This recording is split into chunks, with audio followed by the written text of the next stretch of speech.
Sa pagkakataon na to, ako naman ang magsasabing tama na't titigil lang baka sakaling maisalin pa sa dati ang lahat ng mga bagay na inaakala kong sumasapat.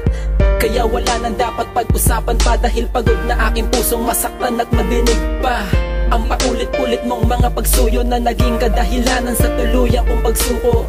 Ibang-iba ka na kasi kesa sa dati, ngayon halos walang-wala na kong masabi. Kung noon binubusog sa pagkalinga, ngayon ay dahan-dahang inuubos ang pasensya. Kung ikaw ang lulugar sa katayuan, mararanasan mo pait ng kabiguan. Dun mo lang na masasabi ang dinanas ko, pala para sa iyo'y di naging patas. Suko na ako sa mga sakit na idinulot mo.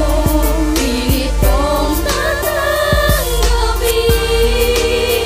na di ko na muling mahagan pa ang tulad mo. Ito na ang tamang panahon upang mailakala na ako'y sawa na sa mapapait na alaala, na lahat ng mga bagay sa mundo ay may hangganan. Naghihilom din ang sugat ngunit ito'y panandalian. Ako'y suyang-suya na sa mali mo na eksena. Sandali lang nagkatalo para nang may epidemya. Kasalanang di nakakalunod lalo pang lumalim. Matang nagsikislapang lisik nang nagdidilim. Pagpasensyahan mo na kung di ko na dinahandahan. Napakabigat kasi ng puso kong may atang-atang na responsibilidad nung tayo pa ay nagsasama, hanggang dumating sa punto na lahat ng to'y wala na. Ano pa ang dapat ituwid sa pagkakamali kung huli na ang pagkatama sa nauna ng mali? Alam ko na pagsuko lang ang natatanging paraan. Minahal kita siguro nga di lang tayo laan. Suko na ako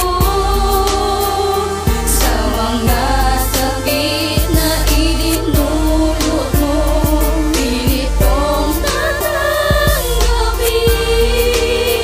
na di ko na muling mahagan pa ang tulad Mas mo. mainam na iwasan na kita kaysa sa habol-habulin at walang mapapala. Siguro tama ng lahat para sa atin dalawa, na ang sakit na natamasa ay hindi naman nalasa. Paulit at paulit-ulit lang masasaktan, kahit na anong ipilit ay wala ng paraan. Dahil sumuko na ang puso sa natamong sakit, buhat ng iyong paglisang nagdulot ng pait. Kung yan ang kagustuhan ay hindi na ipipilit sarili sa iyo kahit alam kong masakit. Dahil pagmamahal mo sa akin ay puro ilusyon, kaya pinuto ng ugnayan sa ating relasyon. At hindi na mababago kung ano ang desisyon. Kaya ang balikan ka pa'y wala na ring rason, dahil ayaw na balikan kung ano ang meron nun. Dahil mahalin ka pa'y wala na pagkakataon. Suko na ako sa mga sakit na idinulot mo.